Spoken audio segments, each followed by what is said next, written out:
இவ்வுலகில் சிந்தனை செய்யக்கூடிய ஆறறிவு படைத்த உன்னதமான உயிரினம் மனித இனமே. அந்த மனித இனம் வாழ குறையாத பணமும் உயர்ந்த கட்டிடமும் கொண்ட வசதியான வாழ்க்கை அல்ல. மாசுபடாத காற்று, சுத்தமான குடிநீர், தரமான உணவு இவை இருந்தால் மட்டுமே மனித இனமும் மட்டுமல்ல மற்ற உயிரினங்களும் வாழ முடியும். இதனை நாம் கடையில் கேட்டு வாங்க முடியாது, கேட்டாலும் கிடைக்காது. காரணம், அத்தனை மரம் வளர்ப்பதன் மூலம், மரத்தனை பேணி காப்பதன் மூலம்தான் பெற முடியும். இதோ உதாரணமாக தன்னையே வெட்டுகிற மரத்தின் ஆக்ரோஷ உணர்வை கேட்போம். ஏய் மனிதா, ஏய் மனிதா, என்னை தயவு செஞ்சு வெட்டாத, சொன்னா கேளு, அப்புறம் மழையே இல்லைன்னு இயற்கையை திட்டாத. கூலிக்கு மனிதனை கொலை செய்யும் குற்றவாளியை போல ஜோலிக்கு மரங்களை வெட்டி விலை பேசுவனும் ஒரு குற்றவாளிதான். விண்ணுக்கு நேரமில்லை என்பதால் வருவதில்லை நிலநடுக்கம், மண்ணுக்கு ஈரமில்லை என்பதால் தான் வரும் நிலநடுக்கம். இயற்கை வளம் அழிவதால் ஜீரணிக்க முடியாமல் கிளம்புவதுதான் இயற்கை சீற்றம். உதாரணம் ஆழிப்பேரலை, அதாவது சுனாமி.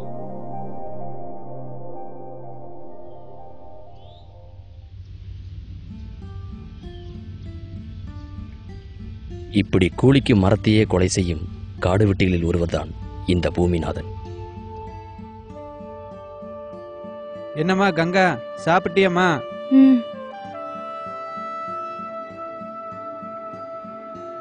அப்பா, என்னம்மா? நாளைக்கு எங்க பள்ளிக்கூடத்துல மரநடு விழா வச்சிருக்காங்க. எல்லாத்தோட அப்பா அம்மா வராங்களாம். நான் நாளைக்கு பள்ளிக்கூடத்துக்கு வரணுமாம்மா? அது மரநடு விழா, நீதான் மரத்தை எல்லாம் வெற்றியே.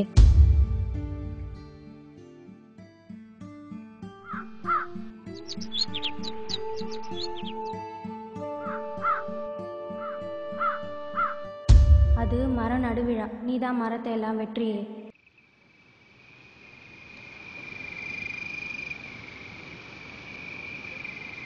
அது மரநடு விழா, நீதான் மரத்தை எல்லாம் வெற்றியே.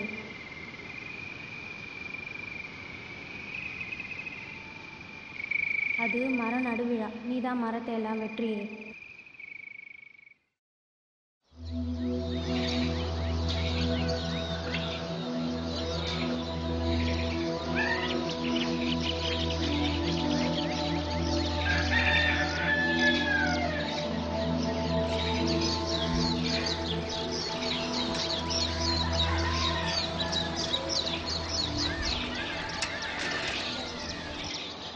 கங்கா, கிளம்பிட்டியாம்மா? கிளம்பிட்டேன்பா.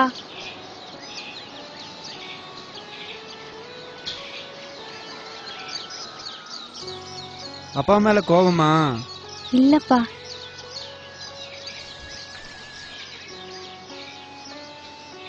இனி மரத்தை வெட்ட மாட்டேம்மா. சரிப்பா. மரம் வளர்க்கறத பத்தி நானும் தெரிஞ்சுக்கிறேம்மா.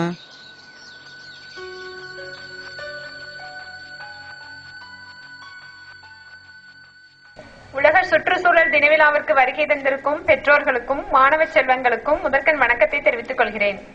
இந்த விழாவிற்கு வருகை தந்துள்ள அனைவரையும் வருக வருக என வரவேற்கிறேன். இப்பொழுது மதிப்புக்குரிய தலைமை ஆசிரியர் திரு ராமகிருஷ்ணன் அவர்கள் மாணவரிடம் சில அறிவுரைகளை கூறுவார்.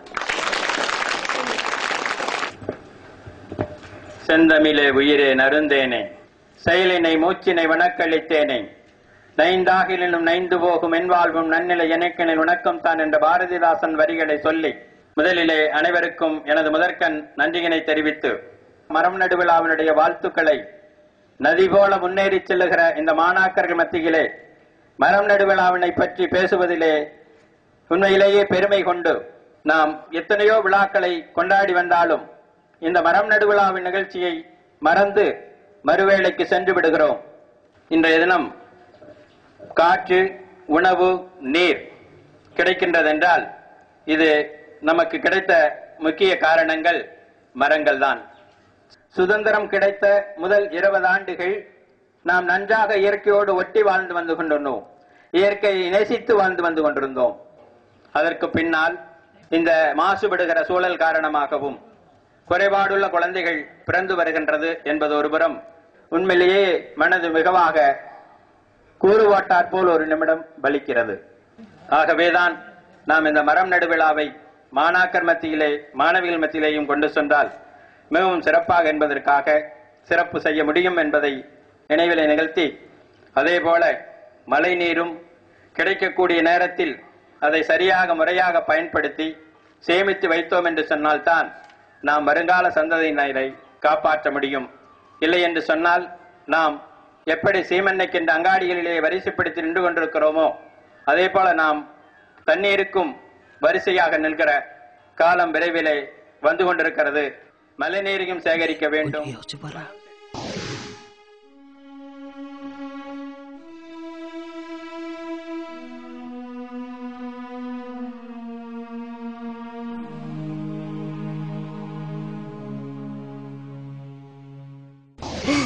நினைச்சு பார்க்க கொடுமையா இருக்கு என்று சொன்னால் வருங்கால சந்ததியினராகிய நாம் நன்றாக பயனுறுவோம் என்று கூறி, நாம் அனைவரும் இன்றைய காலகட்டத்தில் ஒவ்வொருவரும் 5 மரங்களாவது நட வேண்டும். 5 மரத்திற்கும் தாங்களுடைய பெயர்களை வைத்து பள்ளிகளாகட்டும் தங்களுடைய இல்லங்களாகட்டும் 5 மரங்களை நட வேண்டும் என்று கேட்டு இந்த நல்ல வாய்ப்புக்கு நன்றி பாராட்டி நான் நேசித்த நண்பர்களுக்கும் என்னை நேசித்த நண்பர்களுக்கும் நன்றி கூறி விடைபெறுகிறேன். நன்றி, வணக்கம்.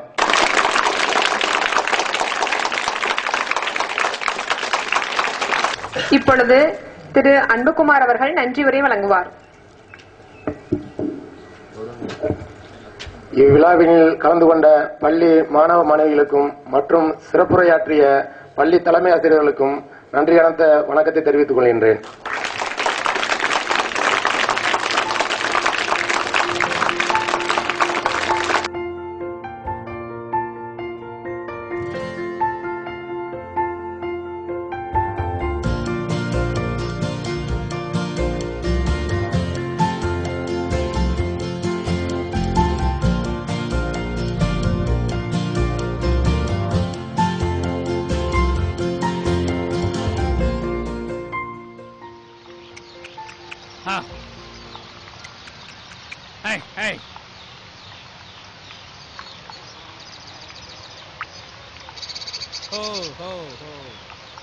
தம்பி, மழை இறங்க வண்டி விட்டு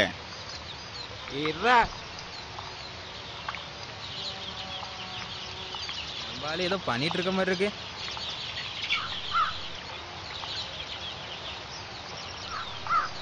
இங்க என்ன பண்ணிட்டு இருக்கு? என்னையா பண்ற? மரம் ஓட்ட வராம வாப்பா, மழைநீர் சேகரிப்பு தொட்டி கட்டிட்டு இருக்கேன். உனக்கு எப்படி யோசனை தோணுச்சு? அவர் சொல்றத கேள்ற. அது சரி, மழைநீர் சேகரிப்பு தொட்டி எப்படி கட்டுறது? அது ஒண்ணுமில்லப்பா, சும்மா 3 அடி விட்டமும் 8க்கு 10 பள்ளமும் தோண்டி உடஞ்ச செங்கல்ல 6 கட்டு அடி நிரப்பி அது மேல 1க்கு 2 உயரத்துக்கு மணல் நிரப்பி கூரையிலிருந்து விழும் மழை நீரை குழாய் மூலமா இந்த தொட்டியில விட்டாலே வேலை முடிஞ்சதுப்பா. கங்கா, அந்த மரக்கண்ணை எடுமா.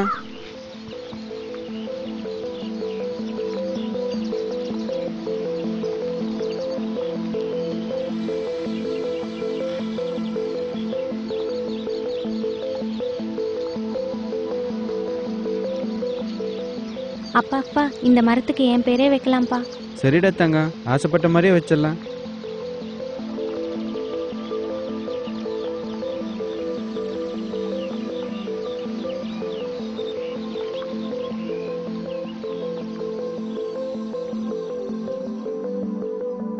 மனிதா, மரம் வளர்ப்பதை எப்போதும் கைவிடாதே. வளர்ந்த மரங்களை என்றும் வெட்டிவிடாதே. மழை இல்லையேன்னு இயற்கையை திட்டாதே. தொடர்ந்து நீடித்தால் ஒருபோதும் மழை கொட்டாதே. ஒருபோதும் செய்ய மறவாதே மழைநீர் சேகரிப்பு தொட்டி. அது எப்போதும் இயற்கை வளத்தின் பராமரிப்பு வழிகாட்டி. மரம் வளர்ப்பதில் காட்டு புன்சிரிப்ப, மலைக்கற்களே நகர்ந்தாலும் தடுக்கும் மண் அரிப்ப. நாம் இனி பசுமையை காக்க புறப்படும் விடியல் கழகம். பாரதமே பசுமையாக விடியும் இன்னொரு புதிய உலகம்.